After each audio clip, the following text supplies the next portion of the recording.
इस GK quiz में आपको डेली 25 से 30 क्वेश्चन दिए जाते हैं, यानी कि डेली अगर आप ये जीके क्विज देखते हैं तो एक महीने में हो जाएंगे आपके 900 क्वेश्चन, जो कि काफ़ी होते हैं किसी भी एग्ज़ाम को क्रैक करने के लिए। किसी भी एग्ज़ाम में 25 से 30 क्वेश्चन ही जीके के आते हैं। अगर आप 3 महीने इसको पढ़ते हैं तो हो जाएंगे आपके लगभग 2700 क्वेश्चन, जो कि बहुत ही ज़्यादा है। तो अब ये आपके ऊपर है कि आप डेली एक जीके क्विज देखते हैं, सॉल्व करते हैं। तो आप चैनल को सब्सक्राइब करके बेल आइकन प्रेस कर सकते हैं ताकि कोई भी वीडियो मिस ना हो। जय हिंद दोस्तों, स्वागत है आप सभी का स्टडी एरिया के डेली जीके क्विज में। और आपके लिए फिर से लेके आए हैं आज एक नया जीके क्विज। चलिए दोस्तों सॉल्व करते हैं इसको। सारे क्वेश्चन इजी, मॉडरेट और हार्ड तीनों लेवल के आपको मिलेंगे। तो सारे क्वेश्चंस आपको सॉल्व करना है और देखना है कि कौन पहले बना पाता है। यानी कि आप मेरे आंसर देने से पहले बना ले जाते हैं। आपको आंसर मालूम है या नहीं मालूम? अगर नहीं मालूम है तो आपको मालूम पड़ जाएगा, मालूम है तो बहुत अच्छी बात है। पहला क्वेश्चन, टीपू सुल्तान अंग्रेजों के साथ युद्ध में कब मारा गया? सारे क्वेश्चन पूछे गए। देखिए एसएससी का पूछा हुआ क्वेश्चन है CHSL के लिए। चलिए दोस्तों, टीपू सुल्तान अंग्रेजों के साथ युद्ध में कब मारा गया? पहले का आंसर हो जाएगा बी, 1799 में। 1799 में मैसूर के युद्ध में टीपू सुल्तान मारा गया था। सभा और समित प्रजापति की 2 पुत्रियां थी का उल्लेख किस वेद में मिलता है? सभा और समित के बारे में आपको पता होगा। सभा, आज की जो सभा और समितियां होती हैं वो इसी के कॉन्सेप्ट पर आधारित है। तो किस वेद में सभा और समिति का उल्लेख है? ये है आपके अथर्ववेद में। अथर्ववेद में आपके सभा और समिति का उल्लेख है। और कुछ आपको मैं बता देता हूँ इससे फैक्ट। ऋग्वेद जो है वो सबसे पुराना वेद है, सबसे प्राचीन वेद है। अथर्ववेद में जो आपका अथर्ववेद है ये सबसे नया वेद है, यानी कि सबसे लास्ट में लिखा गया है। और इसमें जादू टोने का उल्लेख है, ये भी ध्यान रखेंगे दोस्तों। एक बार प्रश्न पूछा गया था कि जादू टोने का उल्लेख किस में है, तो वो अथर्ववेद में ही है, ये बात भी ध्यान रखेंगे। अगला क्वेश्चन देख लेते हैं। सारे क्वेश्चन सभी के लिए इंपॉर्टेंट हो सकते हैं, यानी कि आप किसी भी एग्जाम की तैयारी करते हैं, चाहे वो SSC MTS की हो या फिर UPSI जैसे बड़े लेवल की हो, सारे लेवल के क्वेश्चंस इसमें हैं। कनिष्क की राजधानी क्या थी? कनिष्क आपको पता होगा एक बौद्ध राजा था। इसकी अध्यक्षता में 4थी बौद्ध सभा भी हुई थी। 4th बौद्ध सभा कनिष्क की अध्यक्षता में कश्मीर में हुई थी, ये बात भी ध्यान रखेंगे। तो कनिष्क की राजधानी क्या थी? ये थी आपकी पुरुषपुर। ऑप्शन ए राइट हो जाएगा। ये क्वेश्चन SSC पूछ चुका है एक बार। चलिए सारे क्वेश्चन पूछे हुए ही हैं किसी में। तक्षशिला के प्रसिद्ध स्थल होने का क्या कारण था? तक्षशिला आपको प्रसिद्ध पता होगा दोस्तों, सबसे प्रसिद्ध स्थल था। तो क्या कारण था इसका सबसे प्रसिद्ध होने का? ये था गांधार कला। यानी कि गांधार कला क्या होती है? जो मतलब इमारतें बनाई जाती थी वो गांधार कला में एक बनती थी। तो तक्षशिला इसलिए प्रसिद्ध था गांधार कला के लिए। अब देखिए कुछ लोग यहाँ पे सोच रहे होंगे कि तक्षशिला तो बौद्ध दर्शन यानी कि विद्या का केंद्र था, तो ये भी सही था, पर इसमें विद्या का कोई वो मतलब ऑप्शन नहीं दिया है। तो एक गांधार कला के लिए भी ये फेमस था, ये बात भी याद रखेंगे। चलिए दोस्तों, निम्नलिखित में से कौन कनिष्क के बौद्ध होने के लिए उत्तरदायी था? यानी कि किसकी प्रेरणा से कनिष्क बौद्ध हो गया था? तो ये प्रश्न पूछा गया है। क्या हो जाएगा इसका आंसर? अश्वघोष। कनिष्क के गुरु कौन थे? अश्वघोष थे। और इन्हीं की अध्यक्षता में 4th मतलब बौद्ध सभा हुई थी। अगर आप हिस्ट्री पढ़ेंगे या जीके का वो पढ़ते हैं तो बौद्ध सभा और सिंधु घाटी सभ्यता आपके लिए काफ़ी इंपॉर्टेंट होती है, वो जरूर तैयार कीजिए। अक्सर एग्जाम में इससे प्रश्न पूछ लिया जाता है। चलिए दोस्तों, गुप्त वंश का संस्थापक कौन था? सभी को पता होगा, श्रीगुप्त। गुप्त वंश के बारे में आपको बता दें कि सबसे ज़्यादा स्वर्ण मुद्राएं गुप्त वंश में जारी हुई थी। और दोस्तों एक बार क्वेश्चन ये पूछा गया था कि गुप्त वंश में राजकाज की यानी कि सरकारी भाषा कौन सी थी? तो वो थी संस्कृत। क्योंकि गुप्त वंश एक मतलब ब्राह्मणों का धर्म था, वंश था, ब्राह्मण को ज़्यादा सपोर्ट मिला था। तो गुप्त वंश में कामकाज की भाषा कौन सी थी? संस्कृत थी। ये क्वेश्चन भी एक बार पूछा गया है, इसलिए याद रखिएगा। गुप्त काल के सर्वाधिक लोकप्रिय देवता कौन थे? गुप्त काल के सर्वाधिक लोकप्रिय देवता यहाँ पे पूछा गया। गुप्त काल से भी क्वेश्चन काफी पूछ लिए जाते हैं। ये थे आपके विष्णु। एक सेकंड दोस्तों, सॉरी, विष्णु आपके आंसर हो जाएंगे ऑप्शन बी। चलिए आगे बढ़ते हैं।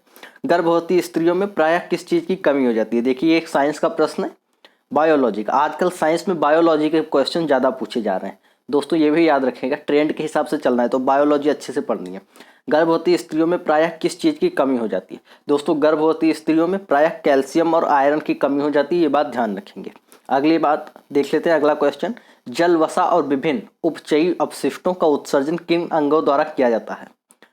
जल, वसा और विभिन्न, जल यानी कि वाटर, वसा यानी कि कैलोरीज, तो इनका उत्सर्जन किस अंग के द्वारा किया जाता है? ये क्वेश्चन सभी को मालूम होगा, वृक्क के द्वारा, किडनी के द्वारा। एक क्वेश्चन ये है दोस्तों कि किसका किडनी के द्वारा नहीं किया जाता है? तो जो इम्यूनिटी होती है, इम्यूनिटी एलिमेंट प्रोड्यूस नहीं करता है किडनी, ये बात ध्यान रखेंगे। अभी हो सकता है आगे क्वेश्चन मिले। हृदय की एक धड़कन में लगभग कितना समय लगता है? हृदय की एक धड़कन में लगभग कितना समय लगता है? सभी को पता होगा, हृदय 70 से 72 बार धड़कता है 1 मिनट में, लगता है 0.8 सेकेंड। ऑप्शन बी यहाँ पे राइट आंसर हो जाएगा। अगला क्वेश्चन देख लेते हैं। डॉक्टर BR अम्बेडकर यानी कि बाबा साहब भीमराव अम्बेडकर ने संविधान का हृदय और आत्मा किसे कहा था? इस प्रश्न का उत्तर क्या हो जाएगा दोस्तों? कई बार पिछले सेट में बता चुके हैं। संवैधानिक उपचारों का अधिकार, ऑप्शन सी। संवैधानिक उपचारों के अधिकार को डॉक्टर बाबा साहेब भीमराव अम्बेडकर ने संविधान के हृदय और आत्मा कहा था। अब ये कौन से आर्टिकल में है? तो ये है अनुच्छेद 31 से 35 के बीच में। इसमें क्या होता है, तो मतलब कुछ रिट दाखिल की जाती है, यानी कि कितनी प्रकार की रिटें आपकी दाखिल हो सकती हैं? 5 प्रकार की। ये भी ध्यान रखेंगे कि संवैधानिक उपचार के अधिकार के अंतर्गत 5 प्रकार की रिटें, यानी कि जो रिट होती है, याचिकाएं दाखिल की जाती हैं। सॉरी, मैं थोड़ा हिंदी भूल गया था। चलिए अगला क्वेश्चन। भारत की संविधान सभा ने किस वर्ष में कामकाज आरंभ किया? ये क्वेश्चन सभी को पता होगा दोस्तों। भारत की संविधान सभा ने 1947 नहीं, 1946 में ही अपना कामकाज आरंभ कर दिया था। 1946 में आए हुए कैबिनेट मिशन में संविधान की मतलब संविधान सभा बनी थी कैबिनेट मिशन के उसमें, तो 1946 में ही कामकाज आरंभ हो गया था। अगला क्वेश्चन देख लेते हैं। वीडियो अगर थोड़ा लंबा हो जाए तो आप 1.5x पे करके देख लीजिए, ऊपर 3 डॉट पे क्लिक करके 1.5x पे क्लिक कर लीजिए। संसद के केंद्रीय कक्ष में संविधान सभा की पहली बैठक कब हुई थी? 13वें का आंसर यहाँ पे क्या हो जाएगा?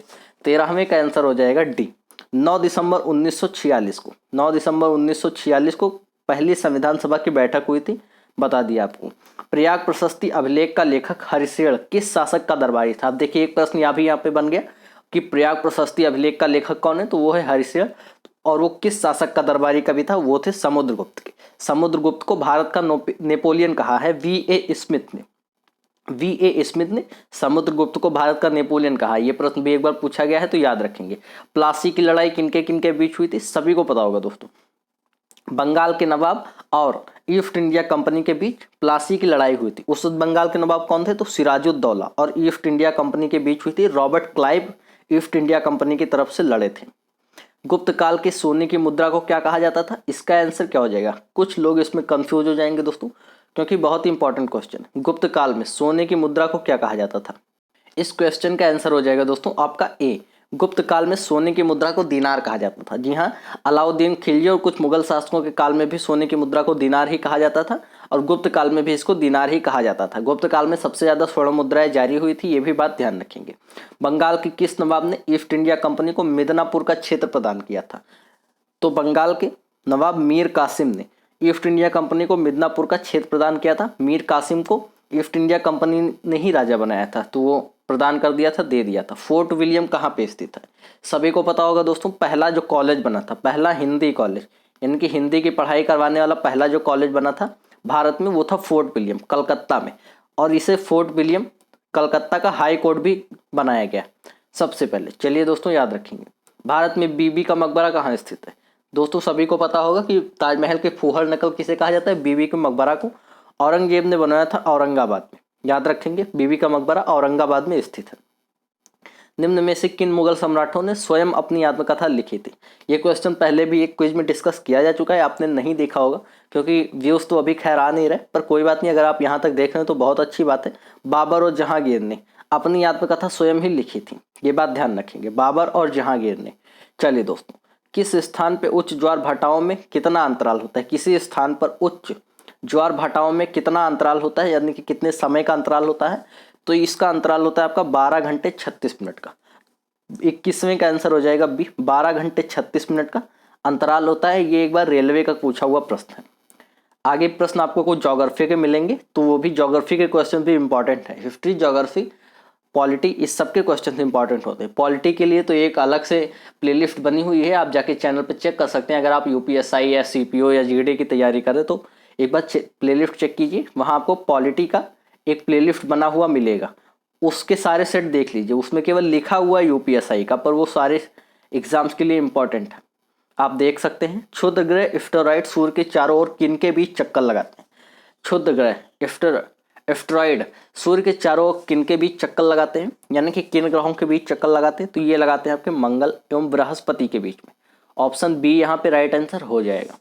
अगला क्वेश्चन देख लेते हैं दोस्तों। निम्न में से कौन से ग्रह पर जल चक्र मौजूद है? सभी को पता होगा, इसमें कोई बड़ी बात नहीं है, पर यह क्वेश्चन एक बार एमटीएस में पूछा गया है, एसएससी के। पृथ्वी पर जल चक्र मौजूद है, बहुत पहले 2012-13 में पूछा गया था। चलिए याद रखेंगे। आकार के संदर्भ में वरुण हमारे सौर मंडल में कौन से स्थान पर आता है? आकार के संदर्भ में, आकार के लिए पूछा जा रहा है दोस्तों, तो आकार के लिए यहाँ पे आता है आपका चौथे नंबर पे। चौथे नंबर पे आता है आपका वरुण। अगला क्वेश्चन देख लेते हैं। किसको पृथ्वी का जुड़वा कहा जाता है? जुड़वा, पृथ्वी का जुड़वा यानी कि वो पृथ्वी के समान ही है, तो कौन सा ग्रह है ऐसा? सभी को पता होगा दोस्तों, शुक्र को पृथ्वी का जुड़वा ग्रह कहा जाता है। 25 का बी आंसर हो जाएगा। पृथ्वी का जुड़वा ग्रह शुक्र को कहा जाता है। सौर मंडल पे एक सेपरेट एमसीक्यूज बना हुआ है लूसेंट का। लूसेंट के एमसीक्यूज अगर आप देख लेते हैं तो अच्छी होती है। आप जाके प्लेलिस्ट जरूर चेक कीजिए, एक बार चैनल को जरूर विजिट कीजिए। निम्नलिखित में से किस ग्रह का कोई चांद या उपग्रह नहीं है? किस ग्रह का कोई चांद या उपग्रह नहीं है? तो ये सी, बुध का कोई उपग्रह नहीं है। मंगल के 2 उपग्रह हैं, डिमोस और फोबोस। याद रखेंगे दोस्तों। सूर्य का, अगला क्वेश्चन, सूर्य का पृष्ठीय तापमान कितना है? पृष्ठीय तापमान यानी कि सूर्य के पृष्ठ पे जो तापमान है वो कितना है? तो वो है आपका 6000 डिग्री सेल्सियस। ऑप्शन ए यहाँ पे राइट आंसर हो जाएगा, 6000 डिग्री सेल्सियस। अगला क्वेश्चन देख लेते हैं। हमारे सौर मंडल का सबसे चमकीला ग्रह कौन सा है? हमारे सौर मंडल का सबसे चमकीला ग्रह कौन सा है दोस्तों? सौर मंडल के क्वेश्चंस भी पूछ लिए जाते हैं, एक इंपॉर्टेंट टॉपिक होता है। चलिए दोस्तों, तो इसका आंसर हो जाएगा ए, शुक्र। सबसे चमकीला ग्रह शुक्र है। सौर मंडल पे भी वीडियो बना हुआ है, एक बार चैनल जरूर देखें। निम्नलिखित में से किसको लाल ग्रह कहा जाता है? लाल ग्रह सभी को पता होगा, मंगल यानी कि मार्स को कहा जाता है। अब अगर ये पूछ लिया जाए कि मंगल को मार्स ग्रह क्यों कहा जाता है, तो यहाँ मेथेन की उपस्थिति सबसे ज़्यादा है, यानी कि सबसे ज़्यादा गैस कौन सी है? मेथेन है, इसलिए उसको मार्स ग्रह कभी कहा जाता है। चलिए दोस्तों, अगला और लास्ट क्वेश्चन है। आकाशगंगा मंदाकिनी सबसे पहले किसने देखी थी? हमारी आकाशगंगा का क्या नाम है दोस्तों? तो मंदाकिनी नाम है। मंदाकिनी या दुग्ध मेखला या फिर मिल्की वे, ये तीनों ही मंदाकिनी एक मतलब हमारी आकाशगंगा का नाम है। तो सबसे पहले इसको देखा था गैलीलियो गैलीली ने। कहाँ के थे ये? तो ईरान के थे। सॉरी दोस्तों, कहाँ के थे ये? गैलीलियो गैलीली थे आपके इटली के। याद रखेंगे, अभी मैं थोड़ा भूल गया था पर याद रखेंगे, इटली के थे गैलीलियो गैलीली, और इन्होंने सबसे अच्छी दूरबीन बनाई थी। इन्होंने ही सबसे पहले आकाशगंगा को देखा था। चलिए दोस्तों, आज का ये सारे प्रश्न यहीं पे समाप्त होते हैं। 30 प्रश्न हमने कुल डिस्कस किया है। आपको ये सेट कैसा लगा कमेंट करके जरूर बताइएगा। और अगर आप डेली देखते हैं तो कमेंट एक बार कर दीजिए, मुझे मोटिवेशन मिलता है ऐसे वीडियोस बनाने के लिए कि आप डेली देख रहे हैं। चलिए मिलते हैं अगले वीडियो में, तब तक के लिए जय हिंद, जय भारत। घर में रहिए, सुरक्षित रहिए।